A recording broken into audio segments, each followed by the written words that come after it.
tanpa buku. Pernahkah kau ke toko buku, perpustakaan, atau taman bacaan? Tidakkah kau merasa istimewa ketika berada di dalamnya? Di sekelilingmu ada berbagai tokoh dari dunia nyata dan hayal. Tempat yang pernah kau kunjungi dan yang belum. Informasi dan cerita dari masa lalu, masa kini, dan masa depan. Semua berpadu, semua berada dalam genggamanmu. Saat berada di antara buku, tidakkah kau merasa menjadi raja dan ratu? Ruang dan waktu seolah menyatu tanpa batas. Kau bisa terbang melintasi sekat negara dan melewati berbagai zaman. Kau bisa menyelam ke dalam samudra, melayang di angkasa, bercanda dengan aneka satwa, dan berkelana di tengah padatnya kota, juga rimba. Kau tahu, buku adalah jendela dunia, kunci pengetahuan, dan pintu wawasan. Muhammad Hatta sang proklamator berkata, "Aku rela dipenjara asalkan bersama buku, karena dengan buku aku bebas." Melalui buku, manusia terbebas dari ketidaktahuan. Tempat-tempat yang dipenuhi buku adalah harapan berkembangnya pengetahuan dan wawasan. Apa jadinya jika kota tanpa buku? Pantaskah dia disebut dengan kota?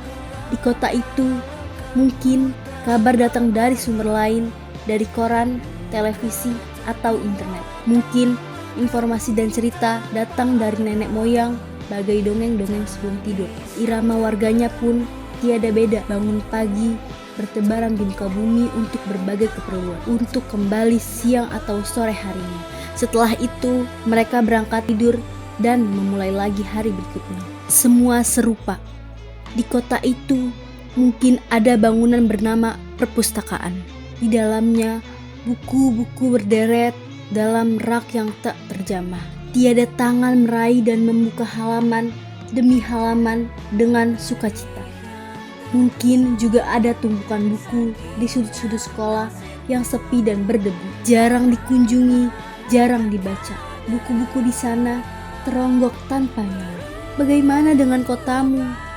Mungkin kau tinggal di tengah kota yang megah, atau di gang sempit, di desa terpencil, di desa pesisir, atau di kaki gunung. Adakah perpustakaan, taman bacaan, atau toko buku di dekat rumahmu? Jika ada, apakah tempat itu menjadi wadah berkumpulnya anak-anak dan warga, menjadi pusat berkembangnya wawasan dan pengetahuan, atau hanya menjadi pajangan? Maukah kau menjadi orang yang menghidupkannya? Kau bisa mengunjunginya dan mengajak teman-teman membaca dan berbagi cerita di sana.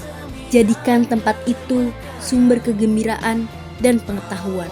Jika tempat itu belum ada, maukah kau menjadi orang yang mulai menghadirkannya? Kau bisa memulainya dari sebuah sudut di teras rumahmu. Ajak teman-temanmu memulai langkah baru. Jangan biarkan waktu berlalu tanpa buku. Siapapun dirimu, bersahabatlah dengan buku. Dia akan menjadi teman setiamu sepanjang waktu.